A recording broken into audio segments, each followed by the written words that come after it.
Okay, afternoon all, Chief Prepper here. I just picked up a half quart of firewood that I may wind up needing, and then on top of that, I may come back next week and get another half quart. Problem is, it's double the price that I was paying where I used to get my firewood. So it's $400 for a half a quart, which is a lot of fucking money. But that's not what this video is about. What this video is about is I've been talking to you guys about durables, right?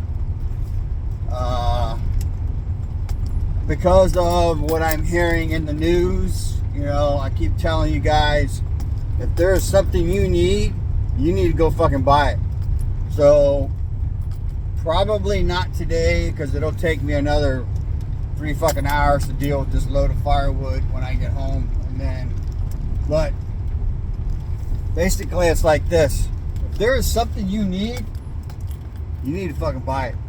So technically I could get away with not buying another fucking tire, because I can put 2 of the same size tires that are not the same size that are on the rear right now on the truck and still roll. And the truth is, if things go the way that they're looking like they're gonna go, the truck is gonna be not driven too much, because it just gets fucking terrible gas mileage. All right, so you need to understand, you need to look around at the fucking world. We're creeping every day closer to what I think will wind up being something fucking awful happening. All right, right now I think I'm stuck where I'm at. I could probably crap 30 grand in the next month if I sold some assets. All right, and then I could go buy, or at least put a down payment on land to be under contract for it. However, then the land would be there and there wouldn't be anything there for me to go to. So I don't know if that's a good deal. My wife will be tickled pink that we won't be leaving Texas, because she fucking loves the heat. Now, mind you, right now she's wearing her fucking leather sheepskin fucking bomber jacket to work, and I don't know what else. She dresses up like the Stay Puft fucking Marshmallow Man when it's cold outside. Trust me, it's fucking cold for Texas right now. I mean, I almost never wear a coat, and I got a makeshift fucking Dickies flannel, really thick lined fucking coat with a hood on it. And I'll be honest with you, if you're outside right now, I generate a lot of heat. So, but what that means for you is, if you're like my wife, she's fucking skinny and she stays cold. So like yesterday was a day where I just didn't do much, like literally did not do much, which is a rare thing for me. I mean, I got up, got the fire going, which is what I've been doing. For tomorrow will be the 4th day, because Sunday it was cold, Monday, Tuesday, so Wednesday. Tomorrow we get a reprieve in the afternoon. It will for sure get above freezing. Today it's supposed to get above freezing to like 37, 38, 39. So there are 2 things that I need. A tire for this truck, which I don't need for the truck, I need it as a spare. And then probably a tire for a motorcycle. Tire for a motorcycle ain't gonna be cheap. It's gonna be like $800 probably to have that damn thing put on, because they have to buy the tire and then pay for it to mount it. All right. Technically, I don't need that one, but what I'm thinking is anything that gets better than 28 miles to the gallon, or anything you get back. My Challenger gets 20. My wife gets 20 almost. The Toyota gets really good gas mileage, so it may not get sold. And then, just having gasoline to use your car with, you know, a motorcycle will go places that a car cannot. So if you have some discretionary funds, maybe consider getting one of them damn electric bicycles. Or around here they got some guy, I don't know if he's selling them or if he just rides it around, but he's got an actual motorized bicycle. He's got a little like 1 gallon tank on it, and it's got a gas motor on it. He goes tooling around. He can do like 30 miles an hour, so I'm sure he gets really good gas mileage for that thing. But talked to you about this before. if it happens, you figure out what it is, but if it happens, your ability to move around will be restricted to what your feet, a bicycle, a motorcycle, or a car. And a motorcycle and car will be limited to what? Gasoline. When you run out of that shit, then you're fucking walking. All right. So what's the other thing? If you have a chainsaw, the first thing you need to do is start spending time cutting trees down. Cut them down, cut them up, haul them back to wherever you're at. And then you need to understand the way wood works. Just because you cut the tree down doesn't mean you can burn it. All right. If people who camp, they know to look for what's called deadfall or dead trees that have been down for a while, so that they don't smoke as much. And then in your chimneys, you don't want green wood because that creates creosote, and then you'll get a fucking chimney fire. Right. So this half a cord, which I'm pleased because I got to buy it. I was expecting a different price and different rules. It's really close to a half a cord, but it's, like I said, it's double in price. So look at your durables, you know.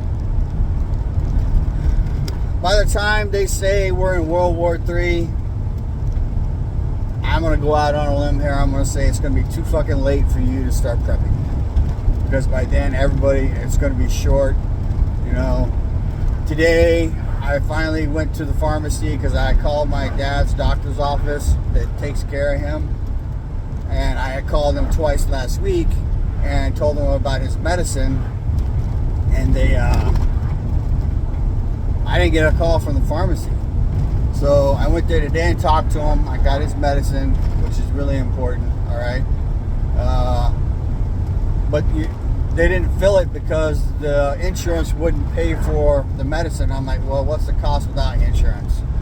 So in the end, I got it, and I think I got it with the insurance, but I wouldn't have cared. I would have paid, all right? But they didn't even call me and say, hey, you know, his insurance won't pay. And I'm like, and then I talked to the lady, explained to her, and said we were getting his medicine at a different HEB, and now we're getting it here because he lives with me. He moved in November. Then she made a bunch of clicks and magic happen on the computer, and then we got the 2 meds that he's out of right now, that he's no longer out of, and 1 med that is going to run out in a couple weeks. Right? So look at your medications. Maybe today, before I start getting busy with this firewood with the hired help, I will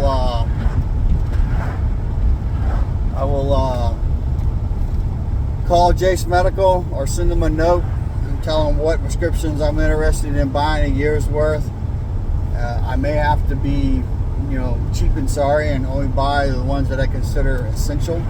And I'll be honest with you, I don't know which ones are. I really wish I wasn't on any of them, and I'm actually actively working to get away from it, because when I got sick last year for like 6 months on and off, I pretty much drove the nail on coffin for me that I'm changing the way I live. Now, I still eat a lot of shit that I shouldn't eat, but I am exercising as much as I can with my limited restrictions, and body will only do so much. All right. Look at your shoes. Look at your socks. Look at your underwear. Look at your t-shirts. Look at your outer clothes. All right. Imagine living anywhere in the U.S. right now with the frigid fucking temperatures outside in a fucking tent or some kind of bushcrafting thing that you made, or even in a house but with no electricity. So the only heat you have is, like in my case, a fireplace. I have a wood burning stove, 2 of them. I put one on the back porch when I get that done. All right. Imagine being in Texas this summer when it's 110 with no air conditioning. All right. It's going to be brutal. I mean, I really didn't do much yesterday, but towards the end of the day, I started thinking about something, and then I cleaned one of my bang sticks. All right. But understand that life as we know it will change, and there is a reason so many people will die without electricity. So you need to look at ways to live and which amenities that you want to fucking keep, all right, without electricity. For me, you know, having a fan would be nice. Having a window air conditioning so I could keep at least a portion a place to cool off, maybe not to sit in all the time. The back porch is going to wind up being our collapsed down into area. So I know right now I got one more pair of shoes I want to get, maybe two, all right? And then I want to get the plumbing fittings for, in case I want to be able to convert the big metal tub that I have, or a metal tub that will run into another metal tub, gravity fed more than likely, so that I can have hot water after I wrap the copper tubing I have around a wood stack, wood smoke, or wood stove piping that basically will heat the water. All right. I know I want another small generator, but I have to weigh that purchase in between. I just bought one, but it's not showing up. When I get home, I will probably, in addition to fucking around with Jace Medical, I will probably send a note to Coker Wheel and Tire and ask them about wheels for my wife's truck, because right now it is drivable, very safely drivable under 65, but after that it starts shaking because two of the wheels are warped. So I may buy wheels for that instead, because that is the one vehicle that is supposed to run post EMP, post nuke. So all right, so shoes, clothing, outerwear, some kind of cowboy hat, even if you're not a fucking cowboy, and learn how to wear a motherfucker properly so you don't walk around like a dork. You need to understand that lifestyle is like the cowboy western lifestyle. There is a reason and a rhyme to what they have. You know, they didn't have chaps to keep the bulls away from them and the cows. They had chaps to keep the fucking sticker bushes from sticking their ass. All right. Also might help you with a snake. You know, you need to get conditioned for being outdoors. If you're not, I mean, you just need to. All right. All the channels are talking about you need to get more physically fit, because the life that's probably going to come and smack you in the face is not going to be the life that you're used to. All right. I talked to you all about the days in Iraq where I worked 22, 24 hours a day, go down for 2 or 3 hours and get back up and do it again. All right. You need to understand that when it happens, you're going to sleep for 8 fucking hours is over. It ain't gonna happen. Alright? Look at everything that you can look at and figure out what you can figure out. You need to find out what's important to you, alright? And I can tell you, as someone who fucking been somewhere where life was hard, and it wasn't as hard there as it's gonna be when shit happens, alright? I think we're to the point where avoiding a world war is over. I still don't think Trump will get into office. I think they're going to fuck him over hard. Alright? So, figure out what you're going to do. I mean, I talk to you guys all the time. Alright? But I am telling you now, you are running out of fucking time. If there is shit that you need and you have money that you're going to be able to get. Because either it ain't going to be there for you to buy, or it's going to be too late. Now, don't go break the fucking bank. Don't go take out a loan. Don't charge up your credit cards.